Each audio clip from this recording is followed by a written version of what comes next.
Now, let's see. We've completed Roshan's quest at the mines, and been rewarded with the Realizer. So where are we headed to next? Ah, yes.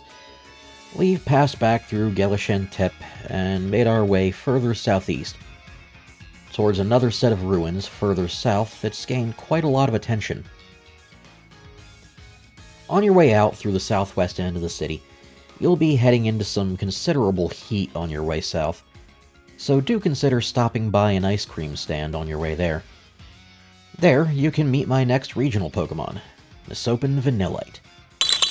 This one's based on Turkish ice cream, which is made with a plant extract called mastic, which gives it a unique, subtly bitter and citrusy taste, and gives it a rubbery consistency and surprising heat resistance.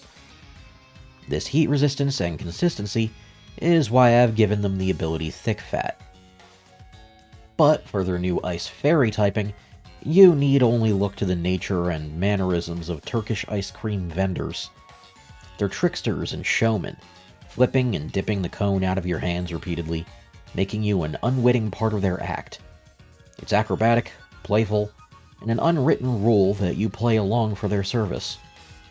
Everything about them is Fey-coded, and so I simply had to make this variant Ice Fairy type. Of course, because of all the flipping they do with the cone, taking advantage of Turkish ice cream's stickiness, I've also flipped this Pokemon over and have them wearing their cone as a hat. When they evolve, they gain a second flavor and an additional color to their palette, with Vanillish being a combination of mastic and cherry, two of the most popular flavors of Turkish ice cream in the Middle East. But of course, they then evolve again. A third flavor is added, and they instead become Dermostric, now adding chocolate to the mix and giving them a magnificent mustache. They look and play the part of their own vendor with ease, while wielding a wafer stick as a cane. They dance and perform for children with ease and eagerness, and their rubbery body allows them to easily perform all sorts of cartoony maneuvers and slapstick, whenever they please. But in battle, be wary when they retreat, as they may be using Shiver Skedaddle, a priority swap move that leaves behind a cloud of frigid air that may leave your Pokemon stricken with frostbite if they attack that turn. But now that you've had your sweets and made your way south, you'll find the remains of the ancient city of Ma'im, once a thriving trade center known to worship a legendary Pokemon that ruled over winds and storms, bringing healing breezes, carrying messages, and unveiling criminals with its purifying presence. Crumbled and worn statues and idols of this Pokemon can be found scattered about, but none are intact enough for anyone to be certain of what Pokemon had been worshipped here as such. The excavation site and the camp built around it is vast, enough to nearly qualify as a town of its own. This place's historical significance cannot be understated. And yet, despite many years of careful research, there are still countless mysteries to be solved here. Perhaps you will be able to help uncover some of them, before someone with less than appropriate reasons for doing so manages to find them first. Before you leave, be sure to speak with the local archaeologist. See about getting some fossils revived. Here in Mesopas, you can find the Crest and Mace fossils. With these, you can revive 2 fossil Pokemon that I had some help from a dear old friend to design. Ren, you want to take this? Oh hey, what's up nerds? I got some awesome Pokemon to show off. These little guys are by far my absolute favorite of the Mesopas region. So let's show them off, shall we? First we have Kilo Sunny, a fire and rock type based off the Ankylosaurus. One of my favorites actually. He's so adorable. I can't even begin to tell you how adorable this little dude is. He's like a little lava cake. Anyway, next we have Hydrosnorus, a water and psychic type designed after the Hadrosaurus or the Lambeosaurus and can essentially pass as a bath bomb. Don't put him in your bathtub. Unless you want bubbles everywhere. And if these two don't captivate you, why not train him and get him to evolve? Introducing Kilo Sunny's evolution, Palace Smash, a Pokemon based off the protective Sumerian sun deity known as Shamash and his sun tablet, which is depicted right there on his back. Next is the evolution of Hydrosnoris, known as Slumboyant. This lovely Pokemon is based off Nanshi, the Sumerian goddess of prophecy, water, and waterfowl, which makes it easy to spot due to its tall crested crown, giving the duck-billed dino a befitting appearance. Well, it's been fun. I have to give the mic back to my bro now. Give him some credit. Give him all the love you can legally allowed to give. So anyway, my name is Sasscannon, and you can find me anywhere on the internet via that name. Bye. Thanks for the help, Ren. But this is largely just a rest stop on your way to the next big location for your adventure. And in fact, the largest and possibly the most critical location of all. Further south from here, you'll find the region's capital city of Dijidad, the center of regional commerce and government. Here, you can find the headquarters of this region's local branch of Silphco, as well as the headquarters of the Shuttle Corporation. It's been working on the many incomplete railways across the region.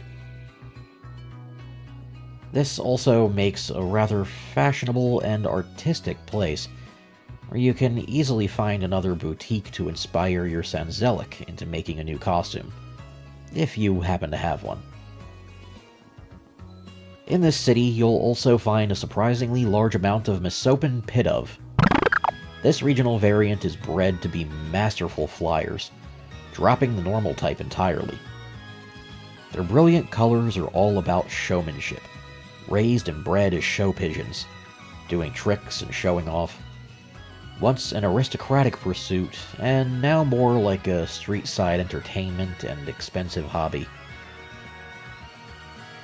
They evolve into Mesopan Tranquil, rather predictably, but from here they branch into a regional evolution called a Plume.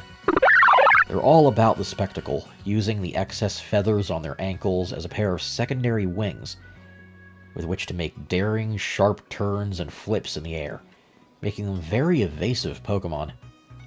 As such, they come with the signature move Stall Dive, which is a flying type U-turn that completely ignores moves that attempt to chase and punish returning moves.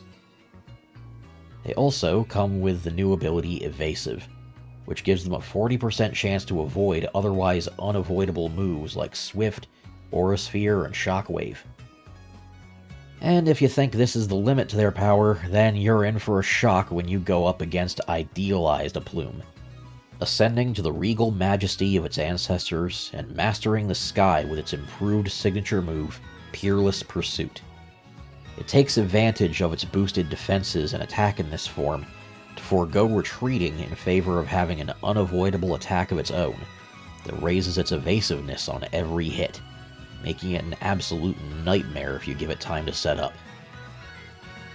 But once you're done gawking at the showbirds, you'll also find a massive, ornate library of both modern and historical design, lost and then reconstructed into something magnificent to celebrate the city's grand intellectual history. Of course, this library is based on the Baghdad House of Wisdom, one of the many critical intellectual locations in world history, and current plans to rebuild a new library for the city in tribute to it. Here at this library, you'll also meet one of the region's top gym leaders, a historian named Aledris, an older gentleman who greets you with open arms, but verbally is far less welcoming. I see you've come to see my wonderful library. Welcome, welcome. All are free to study to their heart's content here. No. You wish to challenge our gym? Oh, dear children, you are far too early to consider challenging me and my partner. Well, maybe you could challenge them if you had 5 or 6 badges already, but I will require you to return when you have the other 7. But feel free to peruse the shelves as much as you'd like in the meantime. There is so much about this beautiful and ancient region you can learn here. Some of it may be quite useful to you if you care to take the time. Until we meet again, best of luck on your travels.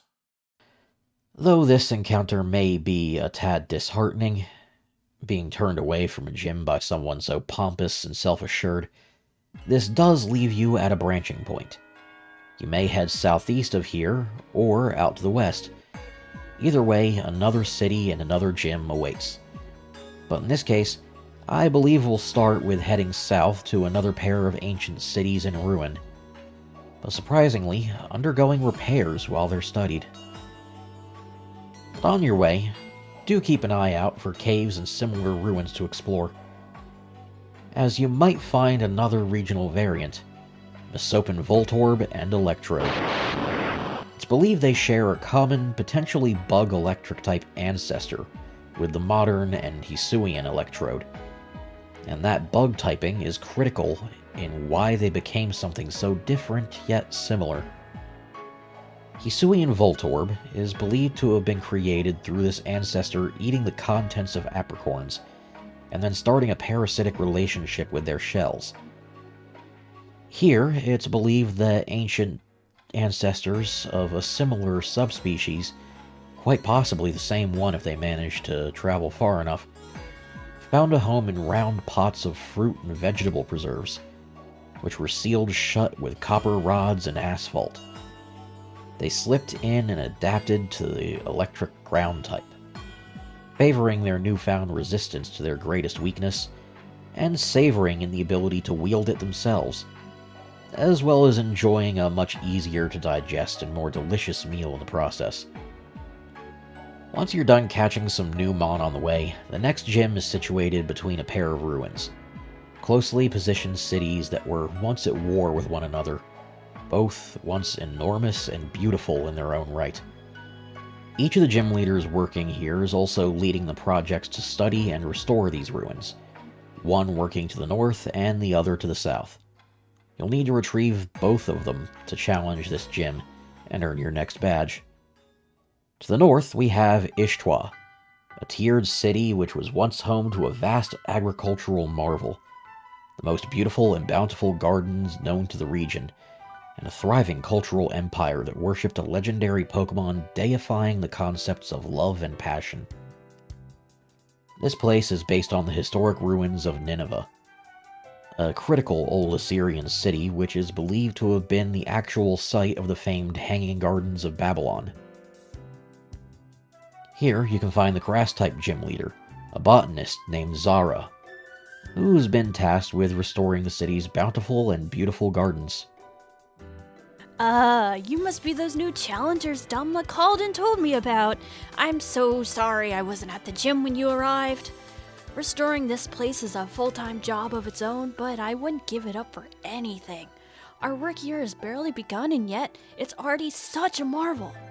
If only I could have seen this place in its prime, instead of having to restore it to a very rough approximation. And at the rate this project is going, I doubt I'll even see that in my own lifetime. Oh, sorry.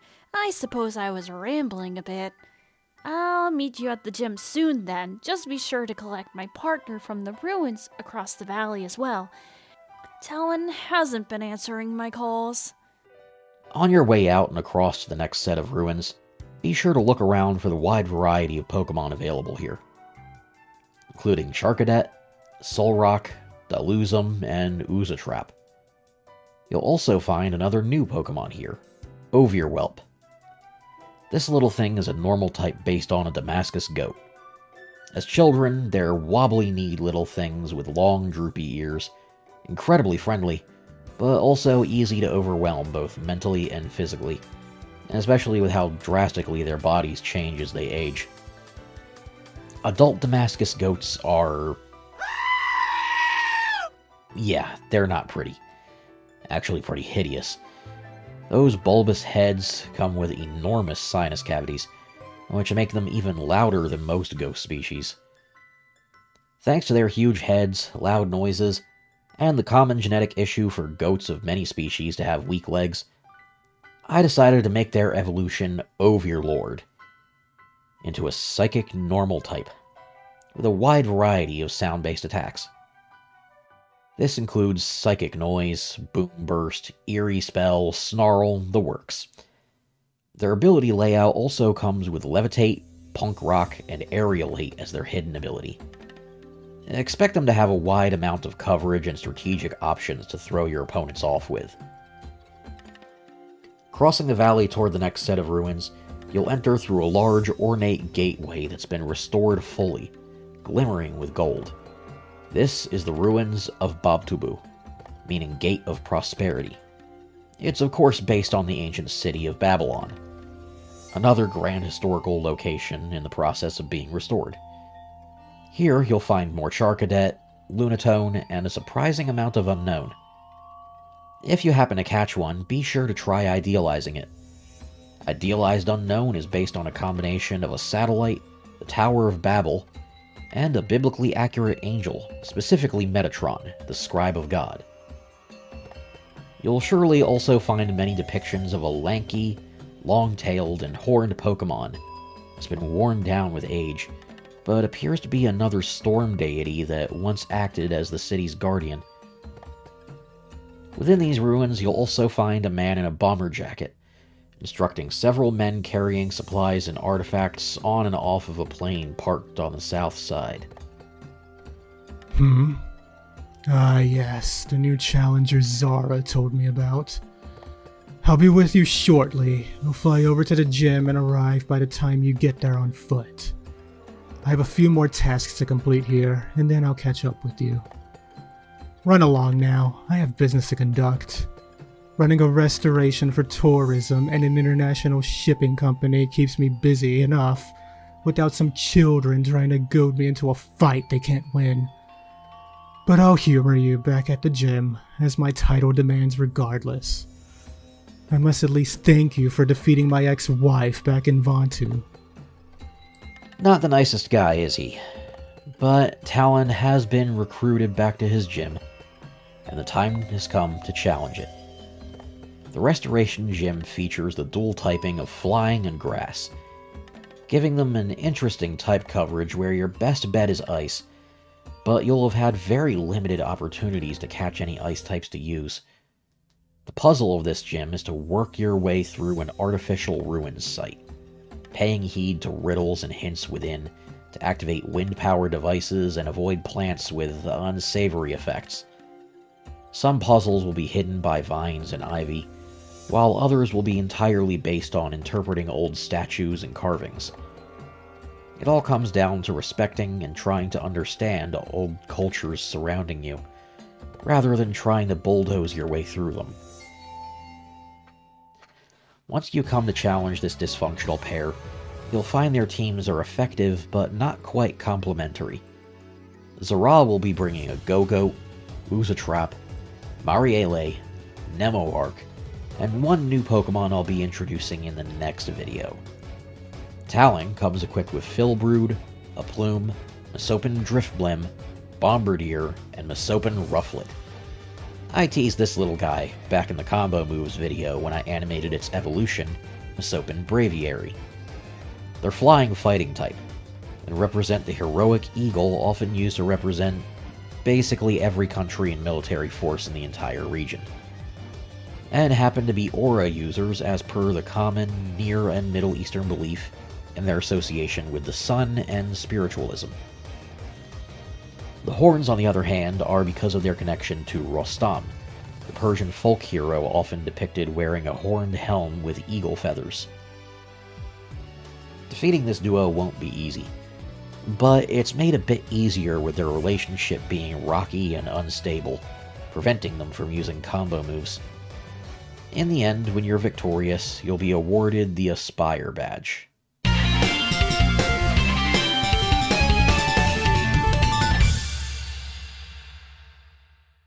Well, wasn't that a refreshing battle? Good work, you two. You handled the puzzles masterfully, and your teams are handcrafted to perfection. I can't wait to see what magnificent trainers you grow into. I suppose this battle wasn't a complete waste of my time, but you've drawn me away from my work long enough. Take your badge and leave. At least I don't have to worry about you two being the stubborn types and coming back for a rematch. Congratulations on your third gym victory. But on the way out, Talon seems stressed and dismissive, completely ignoring your two trainers and Zahraa as he makes his way back to Babtubu. On the way out to venture east to your next destination, you may notice a familiar cloaked figure watching in the distance, beside his Feraligatr and Alakazam. Well, until next time, this has been the Envoy of Kairos, presenting another long leg in the adventure through the Mesopas region in Pokemon Epiphany. I'd like to give a huge thanks to my voice actors, and to Ren for their assistance with my fossils. Any socials I have for them will be in the description below. For now, I'd best be off. So much more to do, and I'm hoping to bring you the next video sooner. Thanks for watching, guys. Please do remember to like, comment, and subscribe to the Envoy of Kairos for many more videos, ranging from gameplay to speed paints, my original Pokemon region, game concepts, and much more. And do try to remember the words of Kairos. Embrace every opportunity to better yourself and the world. You never know when a leap of faith will change your life for the better. See you again soon.